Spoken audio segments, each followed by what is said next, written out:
Hi, it's Patrice. I'm here in the car just waiting. I think I'm going to stay here. I dropped my son off. He's of age now where he can do different activities. And so I am enrolling him in all kinds of different things. And he's at one of them right now. So yeah, I thought I'd do a little video and just update you on whatever, you know. So I'm like really just paying attention to my feelings. I'm feeling proud. That's why I'm smiling like this.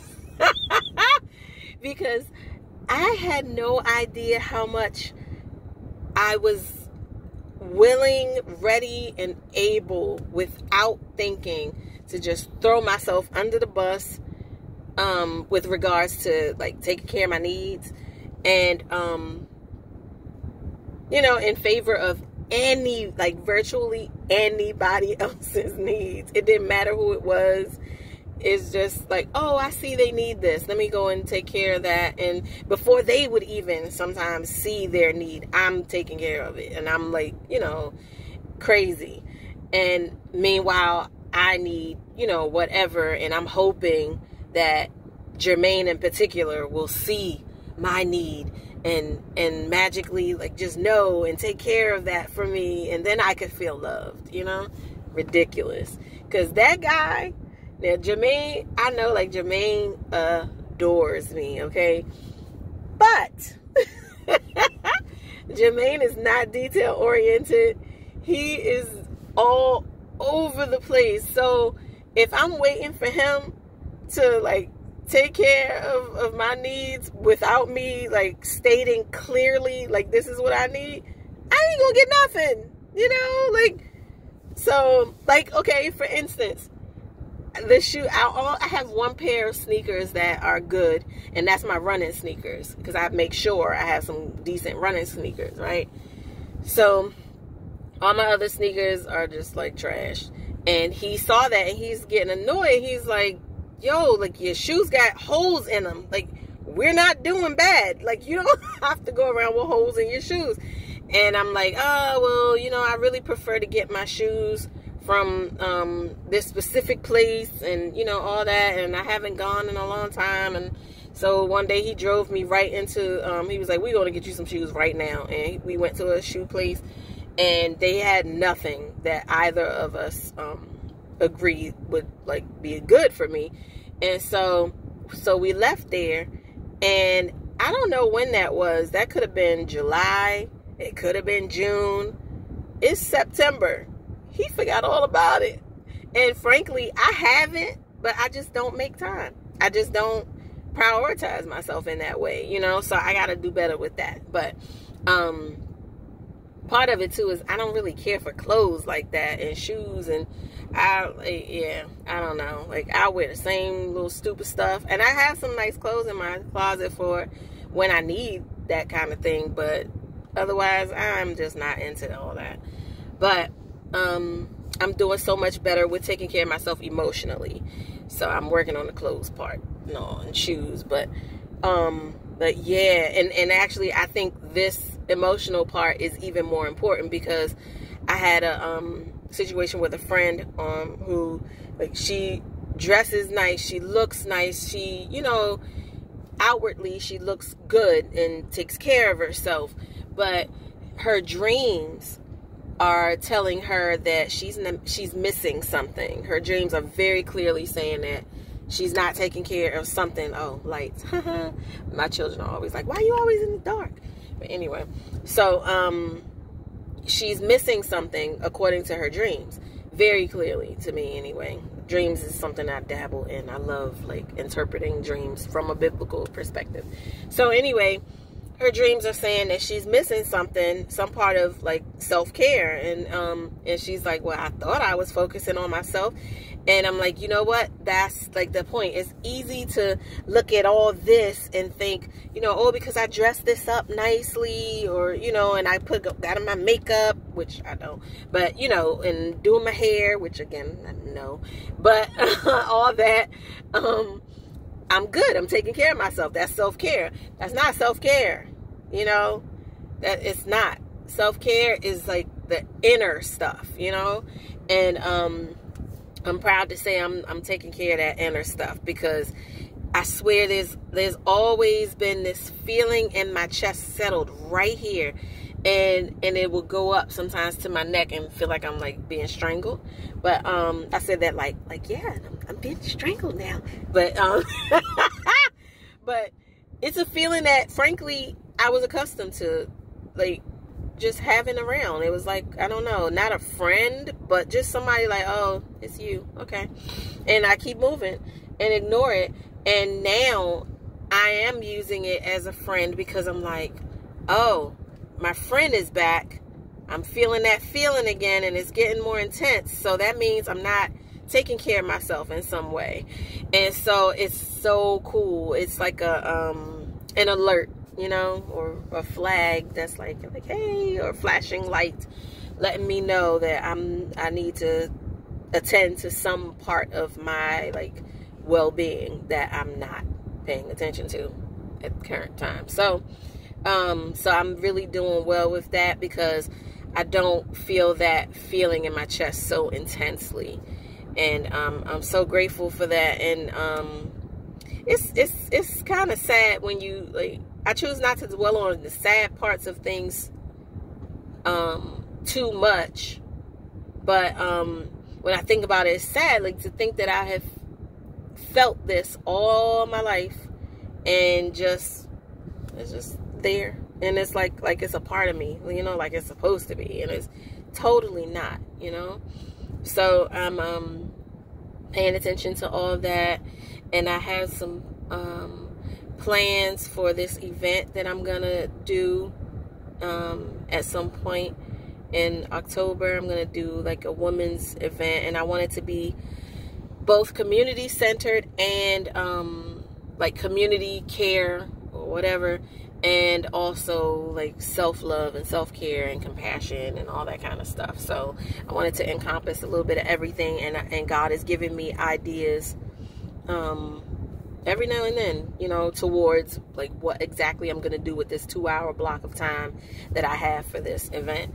And that's exciting. It's fun to see how it's gonna come together, because I totally, in certain areas, I'm very much okay with being completely led by God. I don't have to have all the answers, and I can just like chill and feel like, okay, he'll give it to me, and he does, you know, every time.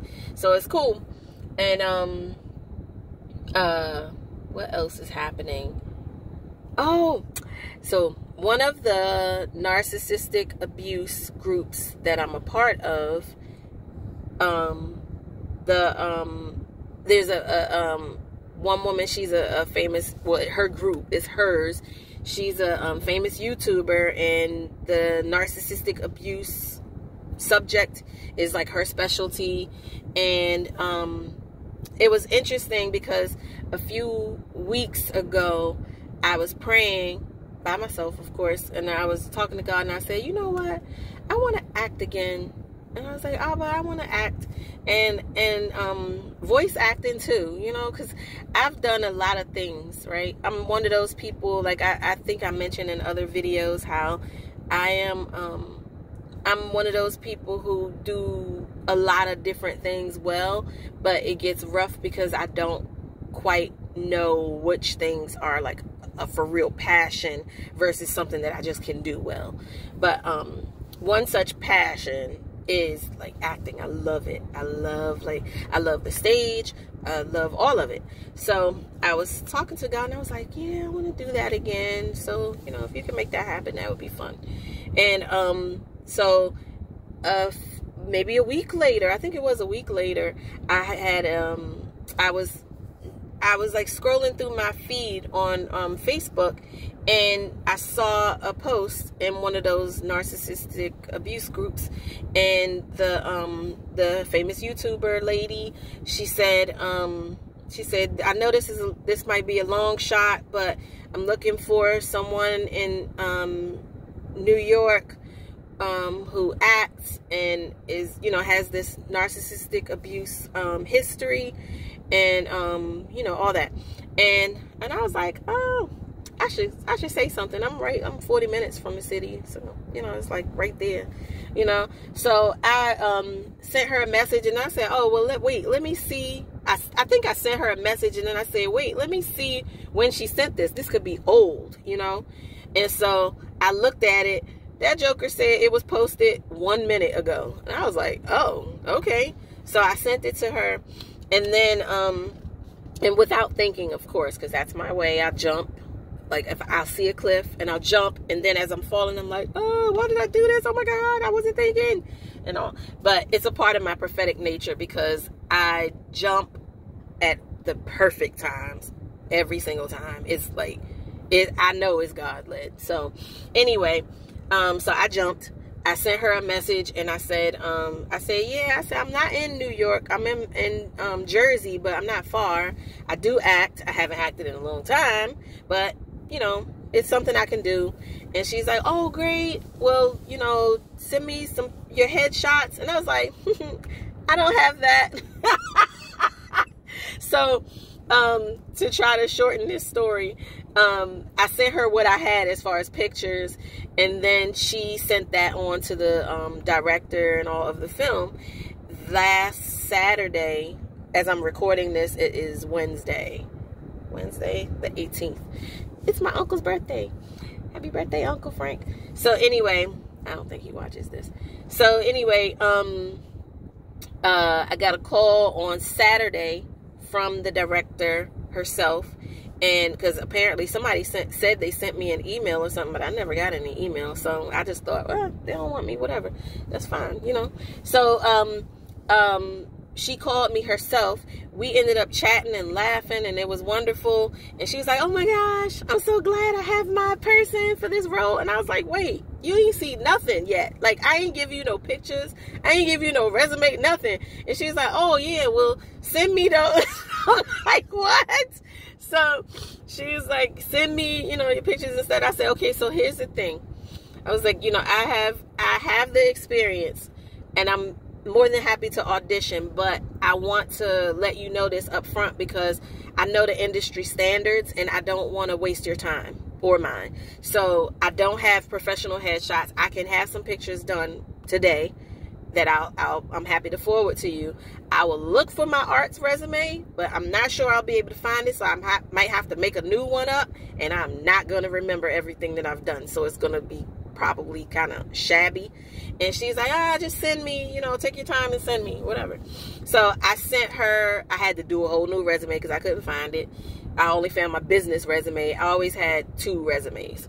So I put what I could remember, and then of course the next day I remembered more, after the fact, and I'm still remembering more that I've done that I am now putting on the resume, but whatever. So I sent her what I could that day. My daughter did makeup for me. She loves doing makeup, and she is a good photographer too. Not professional, but she's good. So she did some headshots for me and all that, and I sent it to the director. And then the director asked me to, because it's like voiceover too, so that's what I prayed for. So I don't know if I'll be filmed at all. I'm not sure. I'll find out later. But anyway, I know I'm gonna be doing voiceover for this webisode. I think it's what it's gonna be. So she sent me the script. I read the full script in one sitting because it was just that good. I was just like, oh my gosh, this is really good, and this is like important and needs to be out there. People need to understand and know. And one of the things the director was saying was that she was so just tired of the fact that like she had a person, I mean, she had open calls even up until that point that she met me for this role. But she's had to explain over and over and over and over and again to like the crew and to different people the like intricacies of narcissistic abuse, because if you don't get it, you just don't get it. And a lot of people don't get it, you know. Like my father-in-law, for instance, he'll ask me about my mom, and if I say, you know, I don't know, you know, how she is, and he's like, oh, you know, I know you have a beef with her, and I'm like, this is not a beef, honey. This is not, I'm not petty. That's not me. Like, you know, this is not a beef. It's me standing up for myself. This is me taking care of myself. And it just happens to be that my mother is the person that I'm having to do that with. Like that, and that's sad, but you know, whatever. So people don't get it. And she was tired of just having to explain over and over and over again to people who just don't get it. And so she was like, I need somebody who has dealt with this, who gets it, that I'm not going to have to explain everything to. And she and I ended up going back and forth after I read the script. I was like, oh my gosh, da da da da da. And she was like, see, you get it, you get it. I said, honey, I've lived it, you know. And so we were talking, and she's a survivor herself. And so it was great. And so then she sent me the part of the script that I would be doing, and she said, asked me to just do some audio files and send them to her, like of me reading the script. And so the next day on Sunday, I did that. I did it the next day, and on Sunday, and early Sunday morning, I sent them to her. And a few hours later, she sent an email welcoming me to the cast. And I was just like, oh man. And she was telling them how she was like, you know, Patrice gets it. And she was like, and it was so healing talking back and forth with her, because she gets it. She understands and knows, you know, and all that. And so that was nice. And it was healing for me too, because there's nothing like going through something that's super traumatic and having somebody get it. You know, they understand, and they're like, yeah, I know, you know. Yeah, there's nothing like it. So I'm thankfully it's gonna be like a one-day shoot, and because it's a webisode, it's not a big long like movie or anything. But I'm excited about it, because I think something really good can come out of this, because people need to know. You know, people need to know, because these people are out there and they are extremely manipulative, and it's just bad. It's so bad. And it can be so covert and so just, it's gross. So I will stop here because it's getting dark. And I'm gonna just sit here and read and do some things until I have to go and get my son. And as always, I really thank you and appreciate you for being here with me. And I guess that's it. I'll see you in the next video. Bye.